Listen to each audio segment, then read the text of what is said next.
Несмотря на то, что, или вопреки, наверное, тому, что в украинских СМИ, во многих украинских СМИ ИГИЛ представляется уже чуть ли не социально близкими какими-то, есть множество людей на планете, которые всерьез и по-взрослому борются с этой заразой.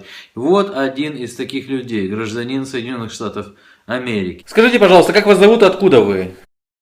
Меня зовут Дэвид Шимарк, я из Соединенных Штатов Америки. Вы военный? Да, я служил в войсках специального назначения, парашютист-спасатель ВВС США. Что вы делаете здесь в Ираке? Я служу по контракту в течение 35 лет. Я только прибыл из миссии в Афганистане, в которой служил 12 лет. Мою дочь, единственного ребенка, сбил пьяный водитель. Она была всем для меня. После этого от меня мало что осталось. Чтобы не сдаваться, я решил отправиться сюда волонтером. Это лучшее принятое мной решение. Как вы считаете, люди, которые приезжают сюда из Европы и США, смогут помочь здешним ребятам в борьбе с Даиш? Зависит от человека. У нас другой менталитет. В первую очередь нужно научиться понимать курдский народ, их образ жизни. Это не американцы, не европейцы, это курды.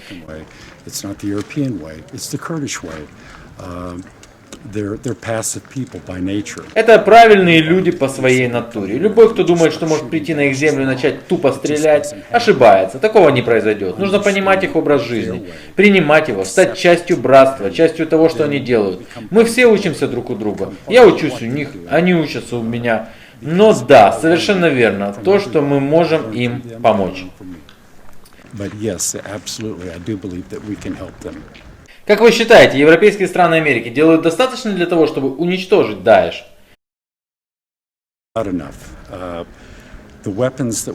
Недостаточно. А оружие, которое у нас есть, которое есть у Пешмерга, полученное недавно, дал Багдад. Багдад дает нам то, что хочет. Многое было продано Даиш, транспортные средства, которые у нас есть. Большинство из них мы отвоевали у Даиш.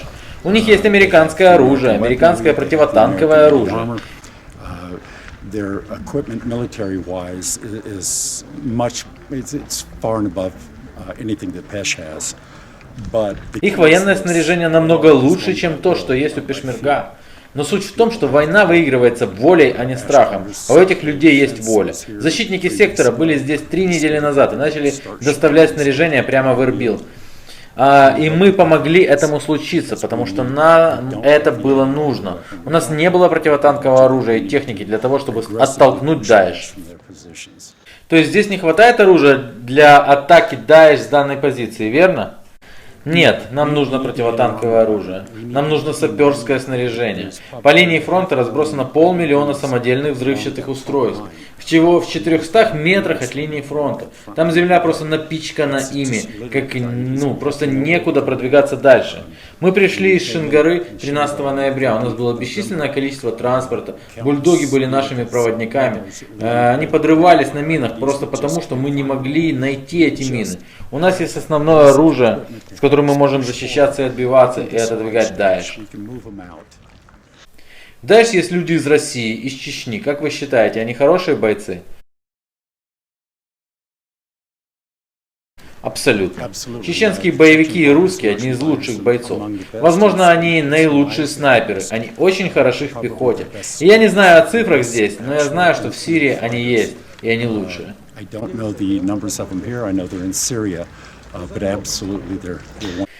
Здесь они тоже есть, потому что я видел надписи граффити на русском языке. Они называют это шишани.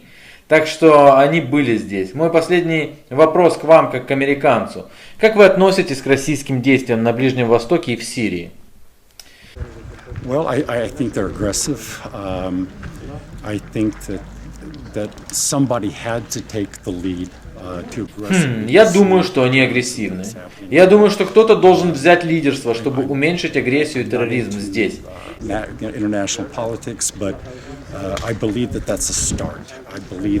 Я не специалист в международной политике, но я думаю, что это старт. Я считаю, что Америке и НАТО следует ввести войска. Они уже здесь есть на некотором уровне, но все равно им нужно обеспечить нас снаряжением. Капитан войск спецназначения меня пару дней назад спросил: не боишься запутаться? Я ему ответил: есть один страх – террористы и пешмерга. Пешмерга единственное, кто непрерывно и неуклонно воюет против Даэш. Что вы думаете о действиях России? Они хороши или плохи? Как вы считаете? Я Я не могу говорить в долгосрочной перспективе, но сейчас они хороши. Они как бы делают заявление всему миру. Мы что-то делаем. Мы не позволим Даэш и другим группировкам контролировать то, что происходит в Сирии. Европейским странам США и НАТО следует вести себя более агрессивно. Абсолютно, абсолютно. Есть одна вещь, которую Америке следует сделать: вернуть военно-воздушные силы, отстроить Эрбил, после переместиться сюда, внутрь петли. Спасибо.